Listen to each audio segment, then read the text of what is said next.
जय हिंद विद्यार्थी मित्रांनो, आपण पाठीमागच्या व्हिडिओमध्ये बघितलं होतं का आपण फायर एक्सटिंग्विशर यूज केलेत बरोबर. तर एक्सटिंग्विशर यूज केल्यानंतर आपल्याला ह्या सर्व जे ABC फायर एक्सटिंग्विशर आहे त्याची हायड्रो प्रेशर टेस्टिंग पण करायची, म्हणजे HPT म्हणतो आपण त्याला, HP टेस्टिंग असती. तर तुम्ही पाहू शकता आपण इथे आता सिलेंडर ठेवलेले आणि इथे आपल्याला हायड्रो प्रेशर टेस्टिंग करायची. पण हायड्रो प्रेशर टेस्टिंग काय केली जाते की जे सिलेंडर आहे हे दर 3 वर्षांनी ABC फायर एक्सटिंग्विशर दर 3 वर्षांनी फायर एक्सटिंग्विशरची टेस्टिंग केली जाते, हायड्रो प्रेशर टेस्टिंग केली जाते आणि CO2ची दर 5 वर्षांनी टेस्टिंग केली जाते. ते टेस्टिंग यासाठी केली जाते की त्या एक्सटिंग्विशरची मजबूता चेक केली जाते, किती मजबूत आहे, अजून किती काळ ते टिकेल. त्या आतमध्ये जर गंज पकडलेला असेल तर आपण ज्यावेळी ते प्रेशर दिला जातो त्यावेळी प्रेशर पकडतो की नाही, का ब्लास्ट होतो सिलेंडरचा, हे टेस्टिंग केले जाते.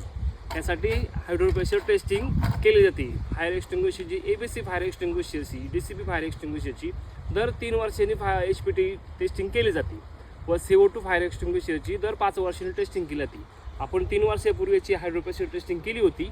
आज 3 वर्षांना आज परत आपल्याकडं हायड्रो प्रेशर टेस्टिंगसाठी आलेले आणि CO2 जे आहे आपल्याला 5 वर्षांनी करणार, म्हणजे 2027मध्ये जे आपल्याकडं परत टेस्टिंगसाठी येणार आहे. तर आपण याची हायड्रो टेस्टिंग करूयात. एक सिलेंडर आहे, एक जण इकडे, हे हायड्रो प्रेशर टेस्टिंगचं मशीन आहे.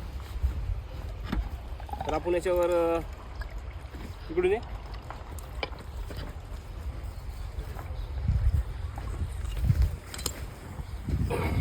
हे एक्सटिंग्विशरच्या आतमध्ये आपण पाणी भरलेलं आहे. याच्यात पाणी भरून प्रेशरचा दाब देऊन चेकअप केलं तर हे तुम्ही पाहू शकता. या मशीनच्या आतमध्ये पण पाणी आहे आणि एक्सटिंग्विशरच्या आतमध्ये पण आपण पाणी भरलेले आहे. ठीक आहे. तर आपण याच्यामध्ये प्रेशर देणार आहे, दाब देणार आहे. हा टोटल दाब 35 kg पर्यंत आपल्याला दाब द्यायचा. टोटल हे 35 kg टेस्टिंग केलं तर 35 kg दाब देऊन हे फायर एक्सटिंग्विशर टेस्टिंग केलं तर. ठीक आहे. इकडे आपण आता याच्यावर प्रेशर देतोय.